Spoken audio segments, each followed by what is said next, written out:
Sallallahu ala Muhammad Sallallahu alaihi wasallam Sallallahu ala Muhammad.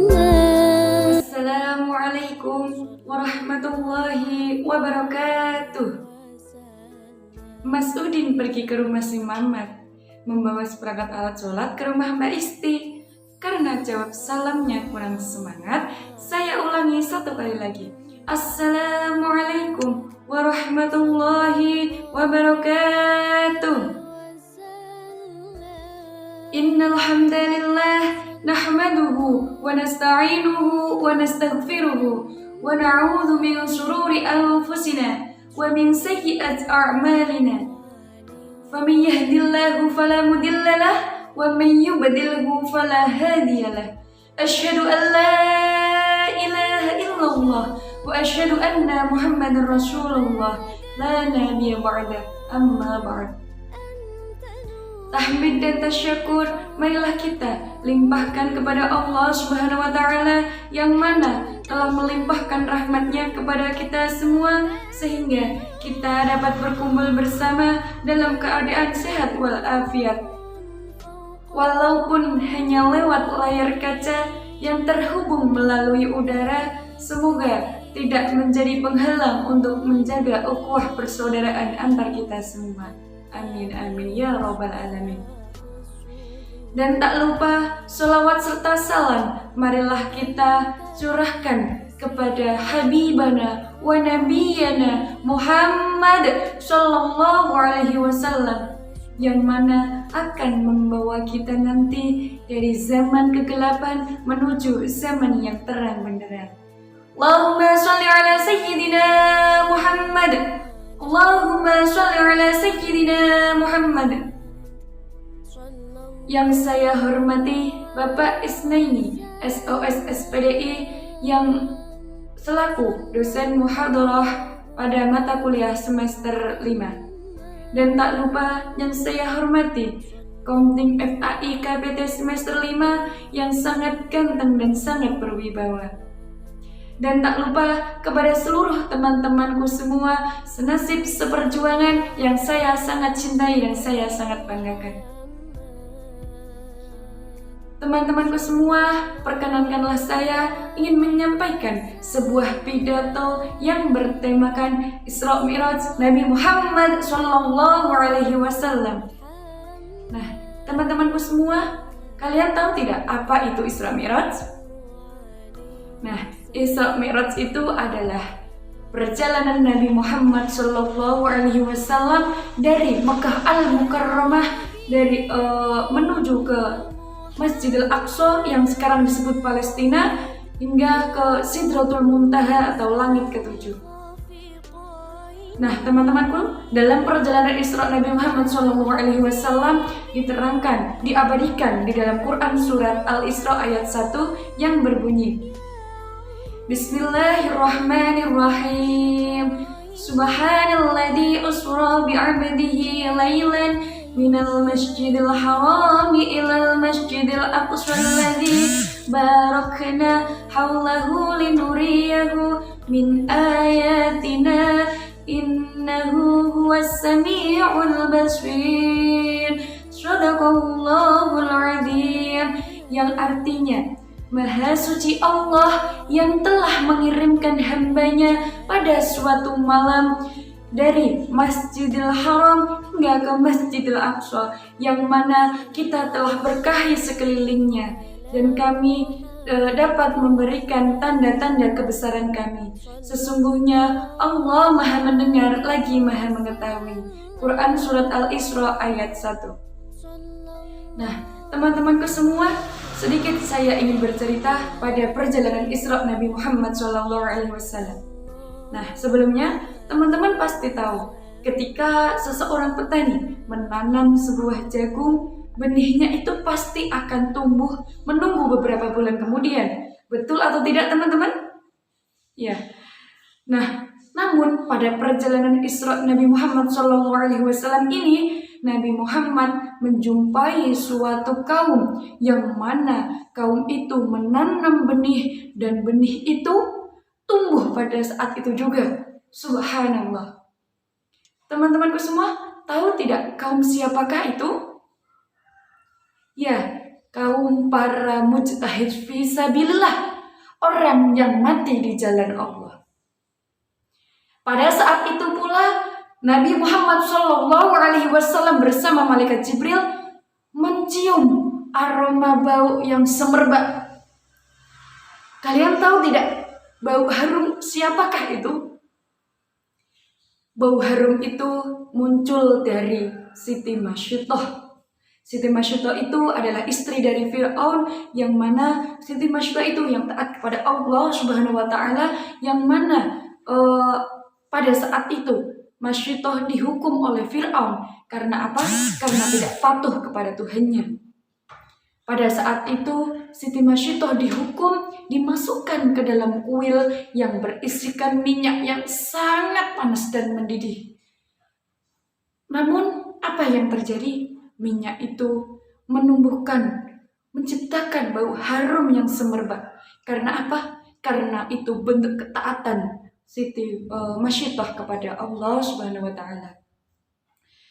Nah, pada saat perjalanan Isra itu juga Nabi Muhammad SAW melihat suatu kaum yang membawa batu besar yang menghantamkan kepalanya sendiri hingga bercucuran darah. Kalian tahu tidak kaum siapakah itu?